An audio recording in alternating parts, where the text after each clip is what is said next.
Hello, and welcome to Dear Hank and John. Or as I prefer to think of it, Dear John and Hank. It's a comedy podcast where two brothers will answer your questions, give you dubious advice, and bring you all the week's news from both Mars and AFC Wimbledon. Hi, John. How are you? I'm doing well. My new book, Turtles All the Way Down, comes out in about 2 weeks, and I'm sort of freaking out. But it occurs to me that you will know the pleasure of this particular freak out sometime next year when your novel comes out. Yeah, there's a number of times in the past little while where you've been talking about something that I can't talk about, which I hate doing and I never want to do, and so I didn't for the most part, and then now it's happening. The thing that I've been working on and not able to talk about is a real thing now, and I have a book that I wrote and now have to revise. John, this process is time consuming. That's why it takes me years between books. But I have absolute faith in you. You're going to be okay. But it's time consuming and it's intimidating. But you're a really good writer, and it's going to be great. I'm not worried. I am a little worried that you're not going to put all of your energy into the tour because you're going to have to revise during tour. And I want to spend the entire tour playing on the Super Nintendo Classic Mini thing that I just bought. Well, I'm definitely going to be revising on tour because the deadline I have been given is quite aggressive. That's fine, but you and I have to play a lot of Super Mario Kart. Well, you can take that up with my editor, who I have now. I have an editor. It's weird. I'm so excited for you. So for those of you who don't know, Hank's not that good at self-promo. His new book, his first book, it's going to be called An Absolutely Remarkable Thing. It's coming out in the fall of 2018, and I am thrilled. It is an absolutely remarkable thing. You haven't read it yet, so you don't know. It could be terrible. The one thing I will say about An Absolutely Remarkable Thing is that it does not pass the mom test in that she cannot remember the title. She just cannot. Well, on the other hand, the thing that is the best about it is way back in 2007, my friend Maureen Johnson observed that many book titles would get better when you add "in your pants" to the end of them. And An Absolutely Remarkable Thing, "In Your Pants," is one of the greatest "in your pants" book titles of all time. It was considered. It was really the only thing I needed for it to be a good.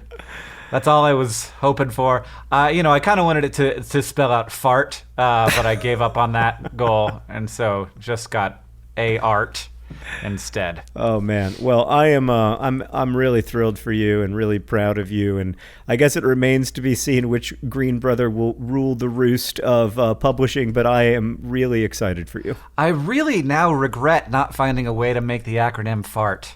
Do you think I could have slid that one under the radar and Penguin wouldn't have noticed? They just and then everybody just be seat on the shelves, and then when it comes to talking about the book, because it's a rather long title, you just have to say, well, when I was imagining the main character in Fart, it would be so good. Also, Hank, something that happens in your pants. Go ahead and give me a short poem, John. All right, this poem was sent in by Michelle. It's called Splinter by Carl Sandburg. It's very short, and it's about fall, so it's seasonally appropriate. The voice of the last cricket across the first frost is one kind of goodbye. It is so thin, a splinter of singing. Just a little early fall poem for you, Hank. Can I share with you a question from our listeners? Yeah, please do. All right, this question comes from Colleen, who writes, Dear Brothers Green, I love listening to the pod, and I'm excited to see you in St. Paul next month. I'm also excited to be visiting Minnesota, Colleen. I am a kindergarten teacher who is slowly burning out. My kids and coworkers are amazing, but the demands placed on all of us are becoming increasingly impossible, and to add to it, I have a particularly large and difficult class this year. I'm John's age and wondering if it's too late to change careers. My husband and I have 2 kids. We cannot support ourselves on his salary alone, so taking a few years for the family or more schooling is not an option. What could my next career be? Keeping it Colleen. What a great name-specific sign-off. That's good. There maybe are the same careers in other places that you could be looking at. Oftentimes I will hire video editors who are currently video editors at other video editing companies, but they will like the job better where working for me because it will be more pay, or it will be less pressure, or a cooler thing. So maybe there are kindergartens out there that aren't so hard. Maybe, but I would say that there's also opportunity to do lots of other jobs. I mean, I always recommend talking to your friends, and networking is a horrible word, but it is by far, I think, the most effective way to find jobs. So go talk to your friends, talk to other parents at soccer games, say, I am a kindergarten teacher, but I'm looking for interesting new opportunities. If you hear of anything, please let me know. I think that tends to be the way that most people actually get jobs. LinkedIn and everything is great, but I think there's no replacement for networking. The other thing that I'd say, Colleen, is that in my opinion, your skill set is incredibly useful in a lot of different careers, like a lot of project management careers, because if you can handle a classroom full of 5 and 6 year old children, as far as I'm concerned, you can do almost anything in terms of organization and administration. Yeah, I mean, managing for the most part is just controlling people who are letting their base instincts drive them, which is definitely kindergarten teaching. So yeah, that is a great point, John. Yeah, I remember the other thing is that you'll probably be calm under pressure, which is useful. I remember when I started working at Booklist magazine, I'm not generally, this is going to surprise you, Hank, but I'm not generally known for being a calm person. Mm-hmm. But when I first started working at Booklist magazine, my previous job had been at a children's hospital, and everyone would be so upset about the deadlines at Booklist, and is the magazine going to come out on time? And I would just be like, you know what, guys? The magazine's come out on time every 2 weeks for the last 104 years. I think it's going to be fine. Nobody's going to die today. That's good. Yeah, de-escalation. Because you really can't be somebody who escalates if you're a kindergarten teacher. No, you cannot be a catastrophizer if you're a kindergarten teacher. If a 5-year-old is I cannot believe that Jimmy stole my crayons, you can't be oh my God, Jimmy. Wow, that really is a deal. Oh man, we need to call the principal immediately. In fact, you know what? We need to call the president. Yeah. Because he can de-escalate a crisis. Oh man, I'm glad. I'm glad that I have gotten a fair amount of de-escalation training before having a child. Hopefully that will be a positive thing for both of us. This next question is from Tyler, who asks, Dear Hank and John, how long/well do you have to know someone before you should or it makes sense to go to their wedding? I have 2 friends whom I have acted with in a play that are getting married. I've only known them for about 4 months, but in that time we grew pretty close, as theater makes you do. The young lady posted on Facebook saying, if you would like a wedding invite, please send me your address. This is the worst thing! Boo. Why is she putting the burden of choosing who goes and who doesn't on us, Tyler? Yeah, no, this isn't how weddings work.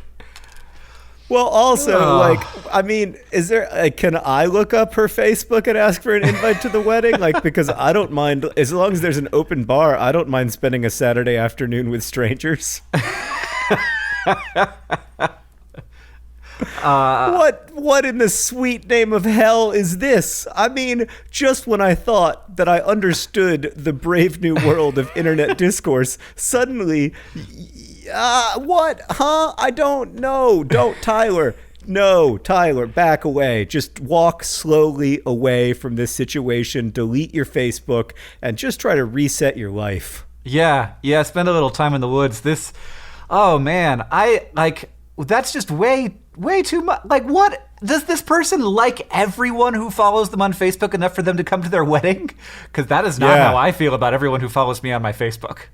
Maybe it is a strategy for dealing with really difficult or annoying parents. If the parents are we need you to invite these 72 people you don't know, maybe they can be you know what? Fine, but the solution to pollution is dilution, and I'm inviting everyone from my Facebook. There's going to be 4,000 people at this wedding. We're serving nothing but Pabst Blue Ribbon beer, and you can bring all of your friends. There's no food. Yeah, the cake is big enough for 2 people. Thank you. Yeah, Tyler, don't go to this wedding. That is my full stop recommendation. This next question comes from Haley, who writes, "Dear John and Hank, I'm 20 years old and I only recently learned how to whistle." And can we pause for a second so I can just tell you something? Yeah, sure.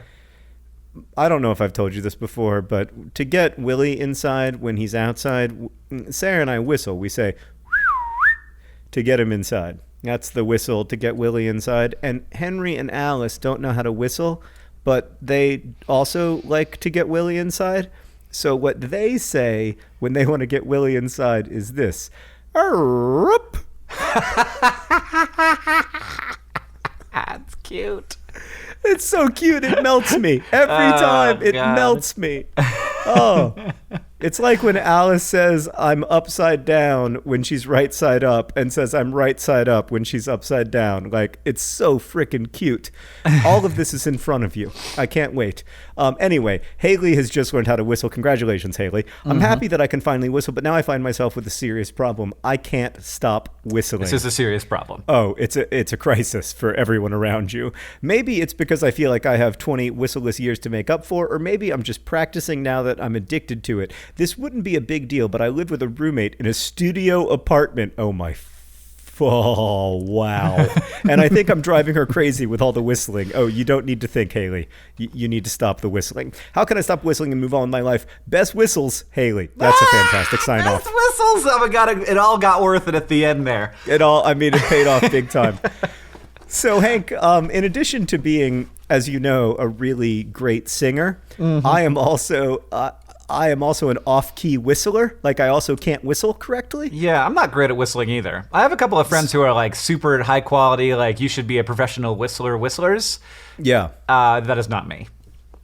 You want to play a game real quick where we whistle tunes back and forth to each other and I try to guess what you're whistling? Okay. All right, here's me. Ready? Okay.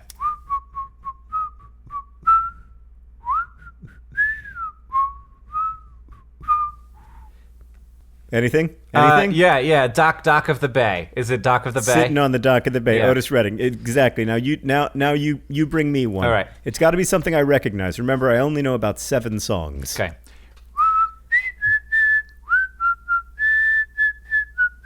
Do do do do do do do do do do. I have no idea what that song is. Is it "Hey Now You're an All-Star" by Smash Mouth? Yes. That is literally one of the 7 songs I know. I know. I figured Goats. it was going to be one of them. Hank, what do job. you say to Haley? What does Haley do in this situation? I mean, stop whistling. I mean, maybe. Like with anything that becomes compulsive, it can be very hard to stop doing things. But maybe there's some kind of like noise activated shock collar that you can acquire. No, that's a terrible idea. Just some negative reinforcement.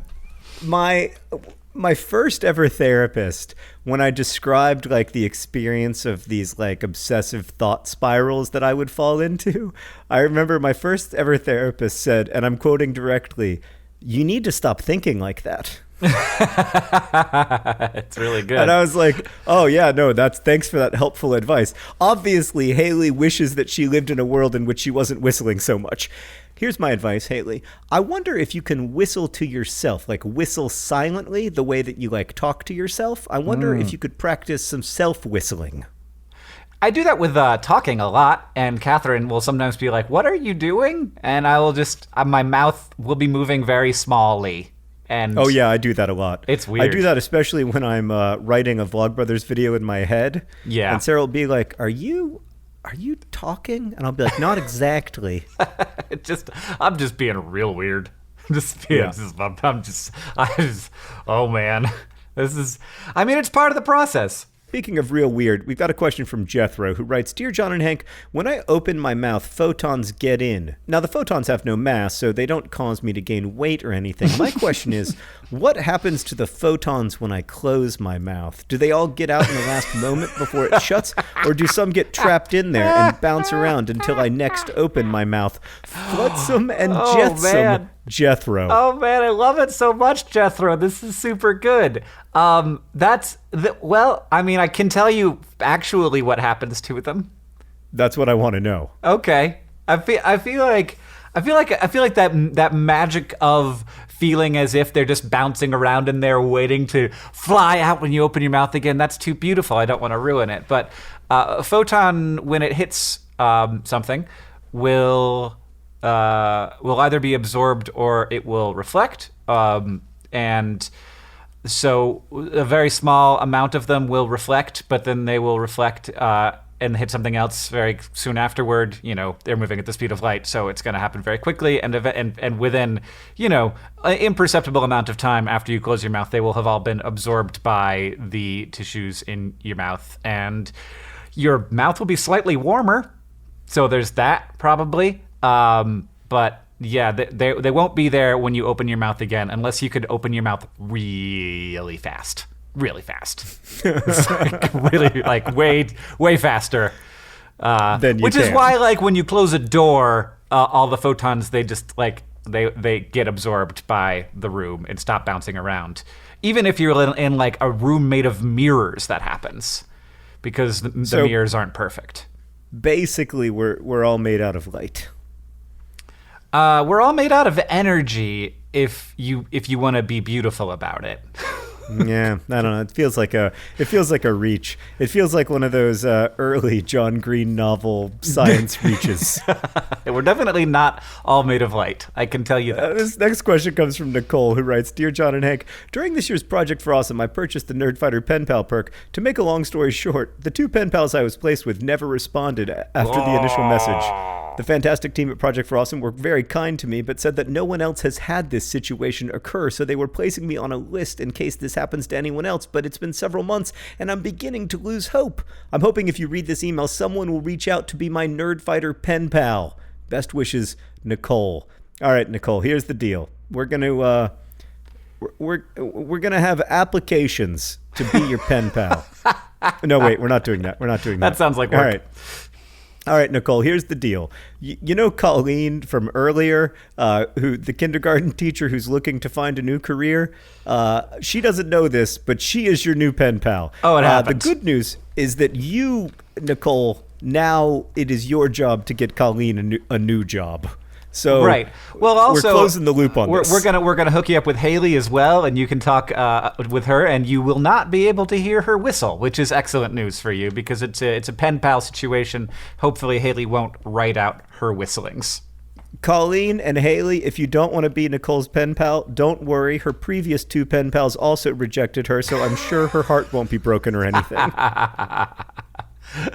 All right, John, this next question comes from Dahlia, who asks, what is the proper etiquette for handing change to a cashier? Do you place it on the counter, which forces them to pick up the coins, which can be difficult and irritating? Or do you try to hand it to them directly, which can result in your hands awkwardly touching or dropping the coins by accident? Am I the only one who thinks about this? An answer would be much appreciated. Yours curiously, Dahlia. Hey, Dahlia, got great update for you. Just, we use credit cards now. We don't, what is...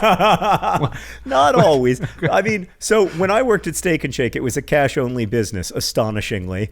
Wow. And this came up in my life all the time. When I don't know if you know this, Hank, but the takeout side of Steak and Shake is called Take Home a Sack, because you are taking home a sack of burgers. Mm-hmm. And so when someone would come up to the Take Home a Sack line, this would happen all the time. In fact, it would almost every time.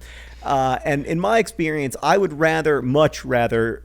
personally, someone just try to sort of hand the change off in some way or drop the change into my hand, because it is very difficult to pick up change off of a counter. And in the end, I think it's actually, from the perspective of someone who's somewhat germophobic, actually grosser to have to touch every part of the penny as you try to rip it from the counter. Than true. Just to risk the slight touch of another human hand. So that is my personal vote, but I'm sure that everybody's experience is different. And really, I would think that most of the time we can solve this problem with credit cards now. This is a problem that my son, Oren, has. He is 10 and a half months old, particularly with avocado.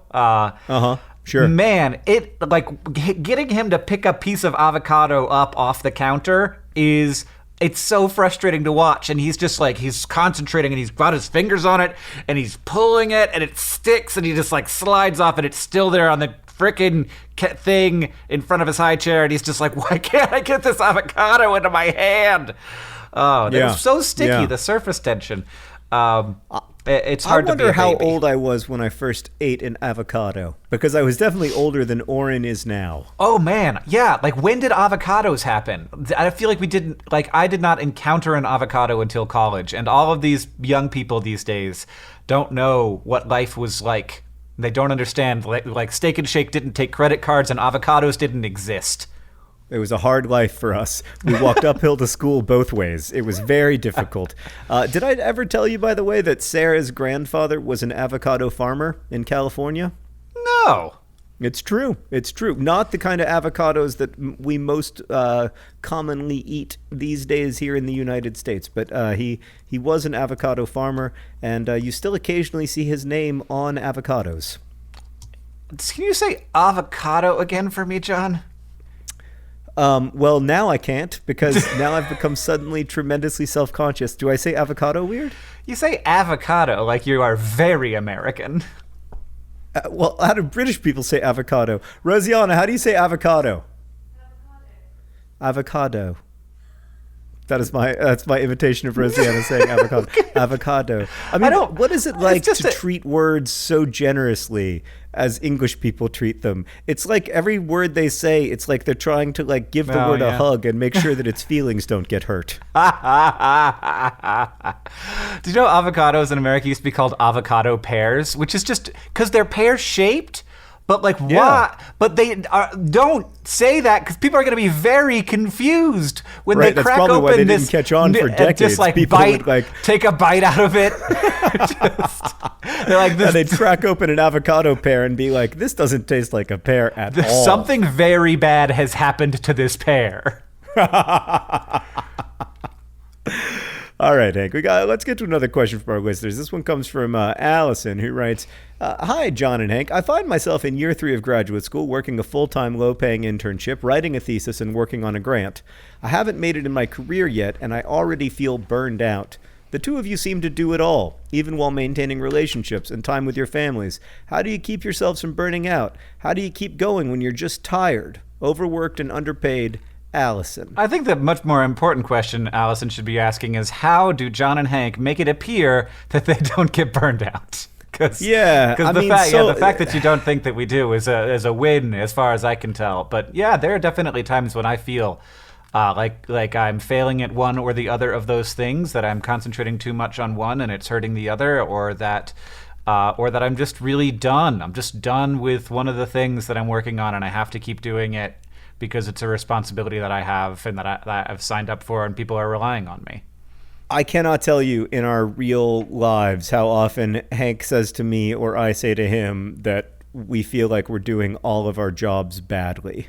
Yeah. It's one of my biggest worries and frustrations, is feeling like I do too many things and end up doing them all poorly.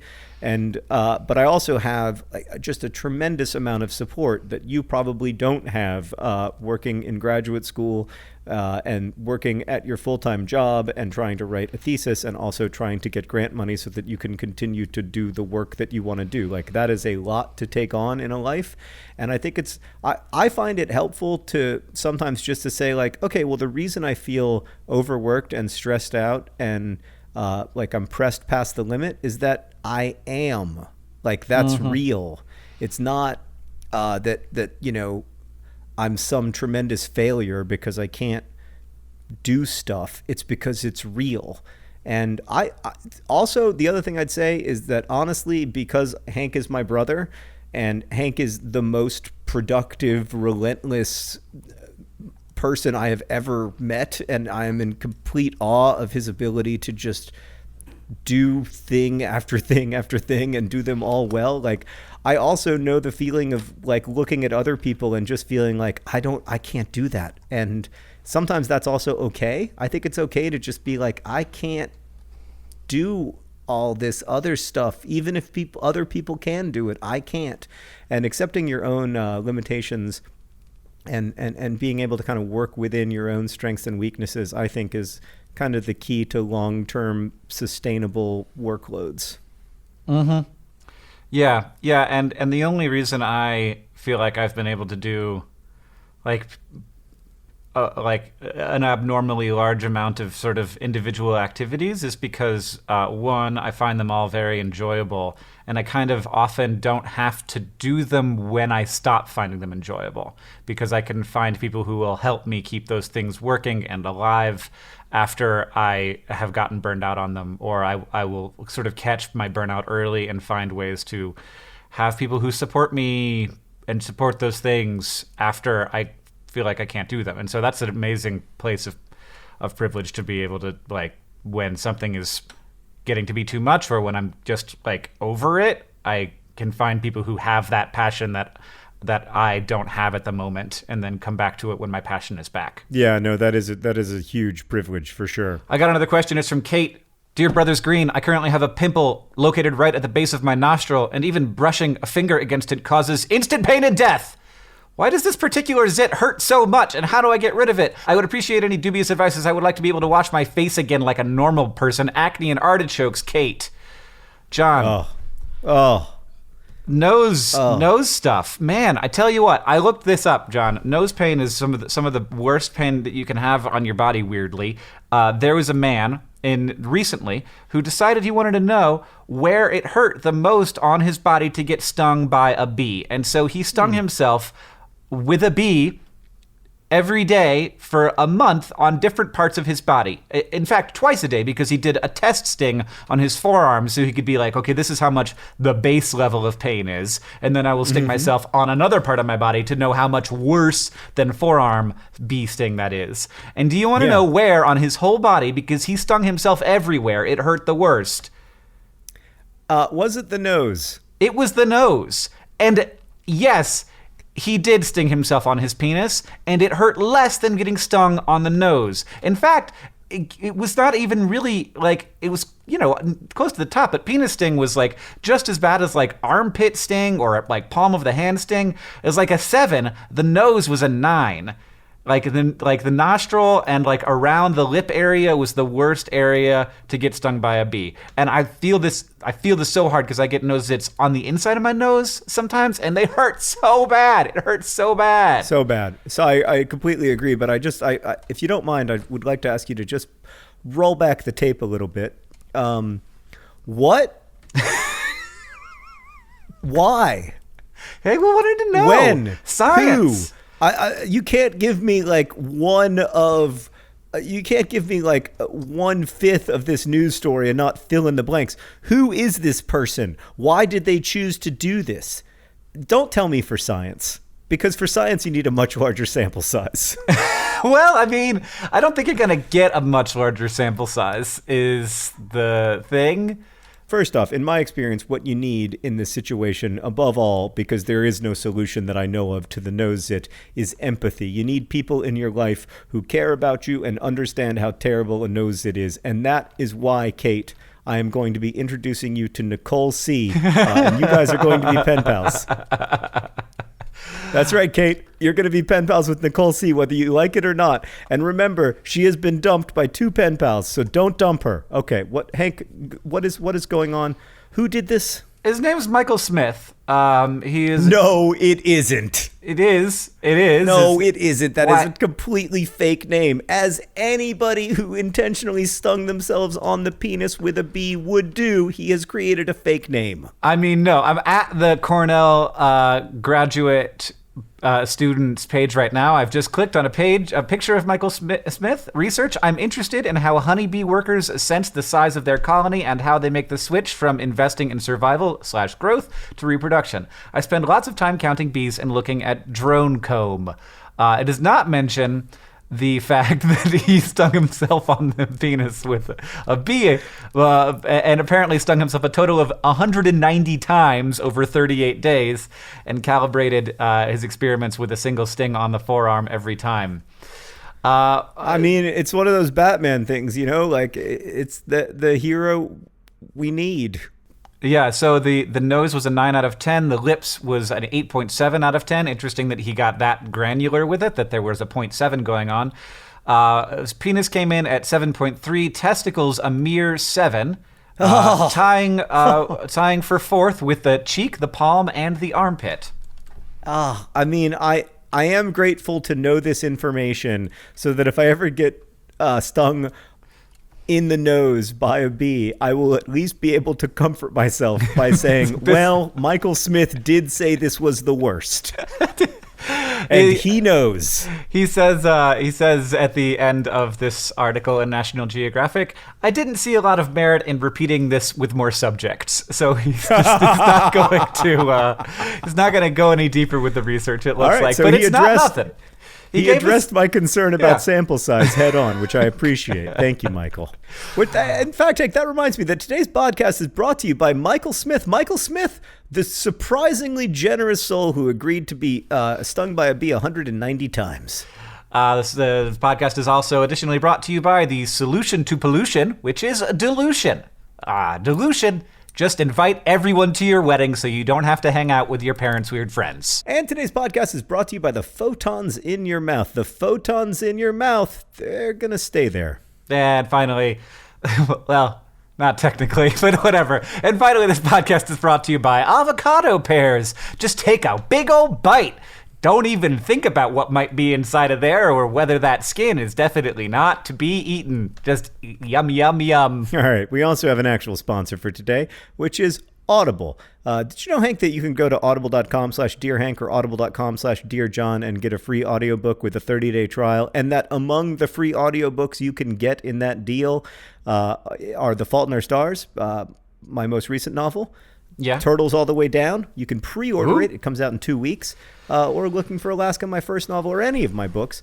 But you can also get a lot of other people's books at Audible. Audible is an amazing resource. It allows you to listen to high-quality audiobooks of everything, anything that interests you, but hopefully especially my books. Someone asked me on Tumblr, is your book going to be on an audiobook? And I was like, I mean, it's a book. Yeah. Doesn't that just happen? Is it something? I don't even know. Is it something that just happens, John? It doesn't always just happen, but I'm sure that it will happen for an absolutely remarkable thing. Okay. I'm very confident of that. And I might listen to it on audio, to be perfectly honest with you. Yeah, I do. I listen to so many audiobooks now. It's so good. I have gotten straight up addicted. Sometimes I have to say, okay, no, you're going to be in silence with yourself, because I get so caught up in my audiobooks. Right now I'm listening to The Queen of the Tierling by Erica Johansson, narrated by Catherine Kellgren. It's really good. Audible also has its own podcasts, which are very cool. Yeah. I listened to one recently that was it was like this guy got to talk to Bernie Madoff and told the whole story of Bernie Madoff. Yes. And I thought that one was really fascinating and that is the one really that I have enjoyed. Informed me more about how messed up not only that situation was, but the entire financial industry. It's really upsetting. Yeah, I found that podcast absolutely gripping. I mean, it's really interesting to watch someone sort of try to build justifications for their behavior while also knowing it was wrong, while also not being able to process that it was wrong. It's a fascinating podcast. You can check it out on Audible. Also get lots of books and a free month 30-day trial at audible.com/DearJohn. That's AUDIBLE.com. They're making us spell it out now. That's serious. That's not a joke. That's AUDIBLE.com/Dear John. Or Dear Hank. But mostly Dear John. But if you want to use Dear Hank, that would be fine. This next question comes to you. I just shutting you up there, John. I don't even know what the next question is. Audible.com/Dear John. Audible.com/Dear Hank. This next question comes to you. Jordan. Okay. Oh, my goodness. Interesting. Okay, go ahead. Fine. No, you go. All right. It comes from Joey, who asks, Dear Hank and John, I just wanted to compliment the Phrase of the Week game this week, episode 108. It was a large improvement on that bit and definitely made it more exciting for us listeners. So I wanted to give you positive feedback. Not a kangaroo, Joey. Thank you for that, Joey, and for the wonderful name-specific sign-off. I want to say that when we create bits here at Dear Hank and John, we try to set the bar so low that we cannot help but jump over it in the future. Yeah, working hard at that. I also liked it last week. It made me really excited. But I have not heard one yet from you, so I don't know. Maybe who you've knows, done it, Hank? maybe you haven't. Maybe I've said it, maybe I haven't. Nobody maybe knows it's for sure. audible.com/Dear John, and you're really throwing me for a loop. Rosianna would have been throwing me a pretty easy softball if she'd made it audible.com/Dear John, your home for a free month of Audible. We've also got a note here from M in Berkeley I wanted to read, who writes, I'm a female tech executive in my 50s, and I love all the many things you guys do. I'll be at your San Francisco show, no doubt the oldest attendee. No way, I bet you will not be the oldest attendee. Way. But I really do appreciate you being there in San Francisco and spending your Halloween with us. That is going to be our Halloween spectacular, and we're very excited. You have no idea how Halloween-y Hank is going to get. Anyway, I'm very much looking forward to it. When I was in high school, college, I relied on my own 1970s Nerdfighter-esque tribes, Sci-Fi Lit, Star Trek, the original Recipe Comic-Cons when they were still in a hotel ballroom, Bob Dylan, jam bands, and I still love all these things. In the last episode, you recommended wearing personal fandom garb, thus I will be in tie-dye, which brings me back to jam bands. Thinking it's funny to not care about Trey's name is like saying the person who wrote Harry Potter is J.K. What's-Her-Name. I share this with you only to point out that there are many fandoms throughout space and time that provide community for us nerds. Diagon and Deadheads, M in Berkeley. What a great email and what a generous correction. Thank you. And I have to say, full disclosure, I have been to a Phish concert quite recently, actually, and I had a great time. All right, Hank, let's go back to questions for a second. This one comes from Jordan, who writes, Dear John and Hank, I'm a 20-year-old girl who's a few months off finishing her university degree, and I've recently been working for quite a large tech company. I've had the opportunity to purchase stock in this company, and now I'm the proud owner of some shares in a global organization. Everybody's told me that stocks are good, and I should have them. I'm also under the impression that selling them within the first year of having them incurs a bit of a tax where I am from, Australia. The reason I'm writing now is that I remember listening to an early Dear Hank and John regarding stocks, and all I remember is that I need to have more than one. First off, I just want to pause, Jordan, and say that coming to Dear Hank and John for market advice is a great decision. But, like, what do you do with them? Do you have to check their existence daily? Do they need food and water? They're not Neopets, Jordan. Come on. When do I need to sell them? Should I sell them? What's the point of having them if you don't sell them? I'm 20 and I don't know how to share. Jordan, great sign off. Great. High quality. Excellent. Jordan, like, honestly, and this has been proven by like cats choosing, like, picking stocks versus like high paid analysts picking stocks. The best thing you could do is nothing. Is just like have stocks and keep them, and it is a way to save money in a way that money will become more money as you get older. Being the age of 20 is a great time to put some money into investments, because while year to year you never really know how much money you're going to make over the last 100 years of the stock market existing, there has been a fairly steady increase in stock prices as more value has been added to the economy and more cool things have been done with money. The goal is that if you have $100 that goes into the stock market when you're 20 years old, by the time you retire, that will be $500. And that's not a huge deal when it's $100, but if you're putting in, $1,000 and it's $5,000, if you're putting in $10,000 and it's $50,000, that can really help create stability for you when you are done with working. That's the whole point. I'm going to disagree with everything that Hank just said. All right, let's fight about it. First off, neither Hank nor I knows that much about investing money. As evidence for this, I would point to the fact that Hank and I had an extensive conversation last night where we were both trying to understand how stock options work. It's true. And how vesting works, how shares. I didn't figure it out either. No, and the other thing that I was going to say is that we ended the conversation by being like, this seems complicated, and that was the end. So I can't think of a less financially savvy podcast to visit, but I will say I don't think that doing nothing in Jordan's particular case is the right thing to do necessarily. So Jordan, you're going to get these shares at some kind of a discount, ostensibly, to what they would cost on the open market, and then they will like vest over time while you work at the company, hopefully for a while. That's what the company wants, certainly, and then you will have the option to sell them, and you're right that short-term capital gains are taxed differently in Australia than long-term capital gains. I think, I'm not positive. Yep. But at some point, I actually think that you should sell the stock in that company, because I don't think that it is always a good thing to own. If you're going to own stocks, which I agree is good, I don't think that you should own stock in only one company. Now, Jordan, Yes. it's possible Yeah. that the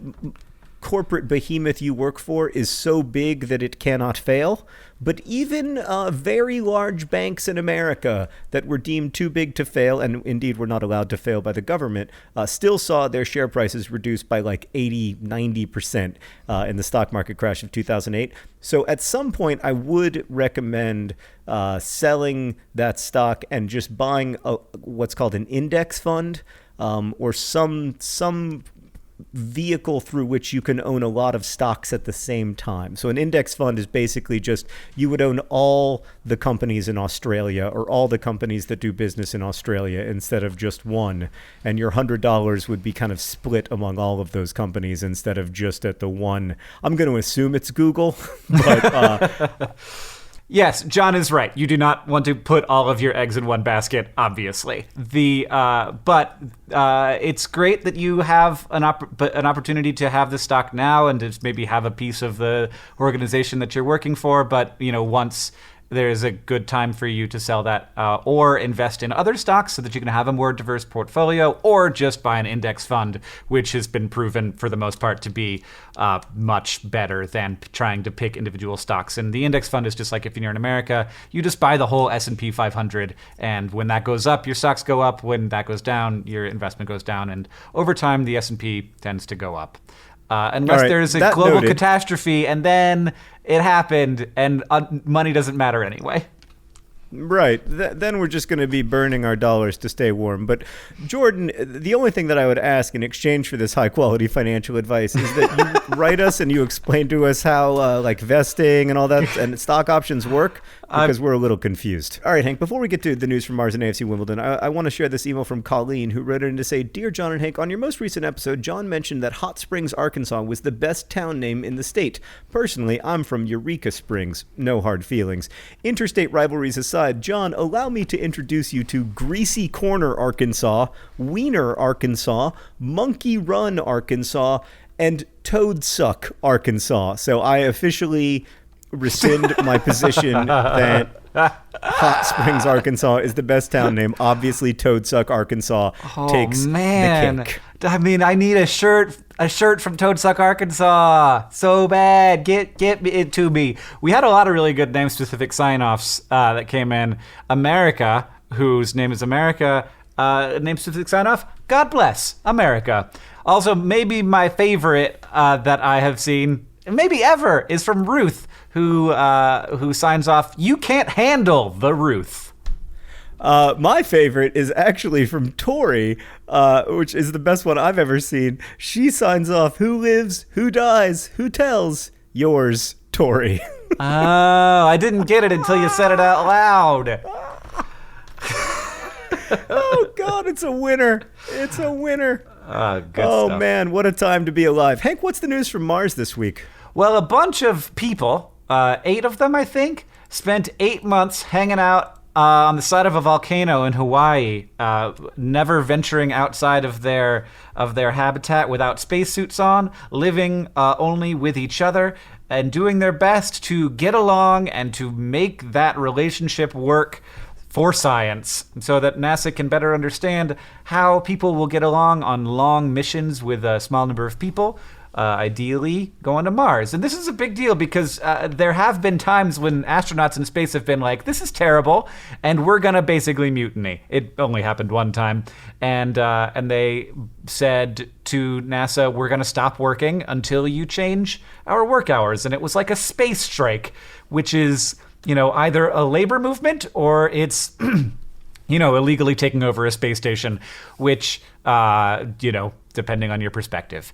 So getting young people to spend a bunch of time together without any contact with anyone else, if they wanted to communicate with the outside world, they had to have about a 20-minute lag, which would be, like the sort of average amount of time that the light takes to get from Mars to Earth. So so they couldn't browse the internet like normal people. They had to hang out with just the same people over and over again and spend 8 months doing that on the side of a volcano in Hawaii, which is not the worst place to hang out, I don't think, but maybe nicer than Mars in a lot of ways.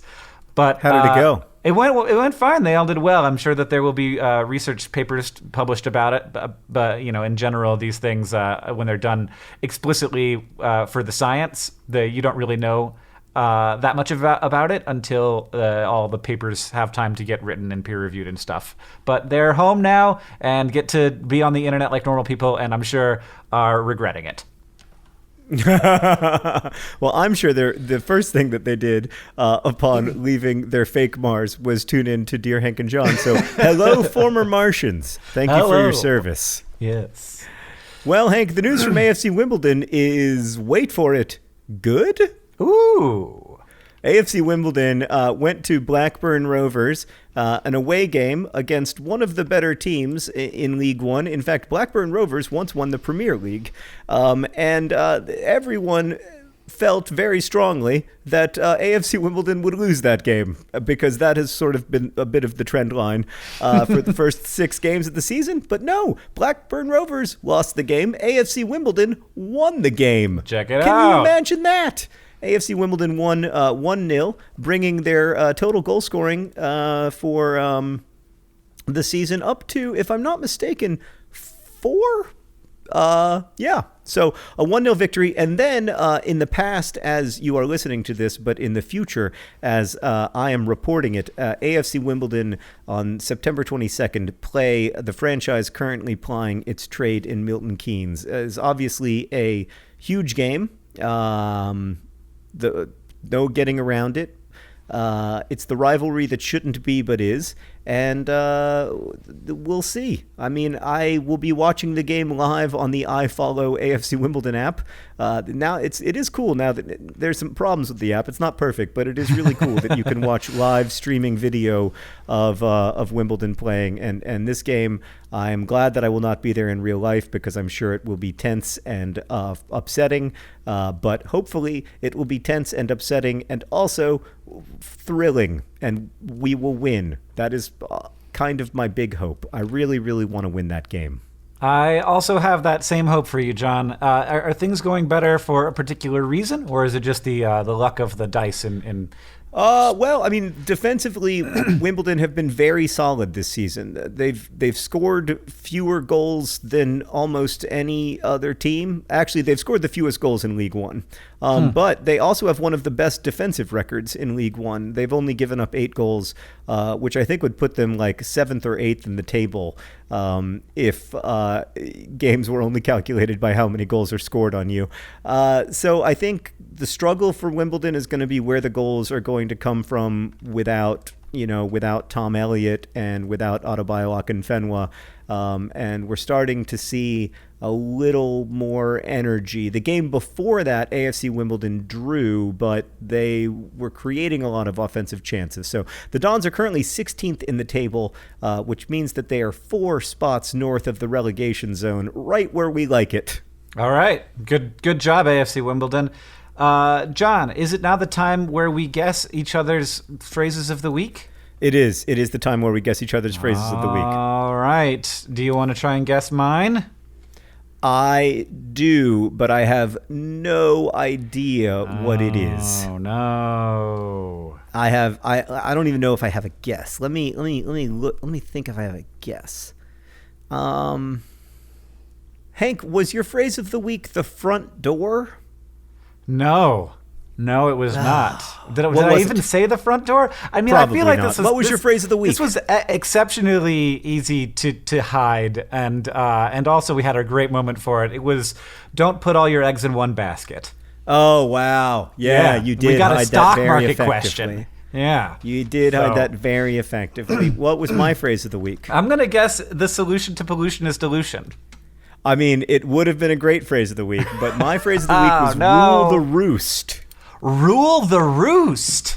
which I snuck in very, very early because I sensed that I couldn't put it in any later. So I snuck in that thing about how we're going to have some kind of like fake rivalry as writers and to find out who's going to rule the roost, which of course we won't really have because one person's success does not really impact someone else's success, except positively in the case of brothers. The phrase of the week makes it so you cannot get distracted. You got to be paying really attention all the time. So we're going to go record This Week in Ryans, our weekly Patreon-only podcast about Ryans, increasingly focused on non-Ryans.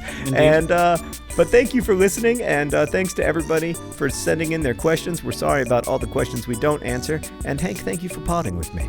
It was an absolute pleasure. This podcast is edited by Nicholas Jenkins, produced by Rosiana Hals-Rojas and Sheridan Gibson. Our head of community and communication is Victoria Bongiorno.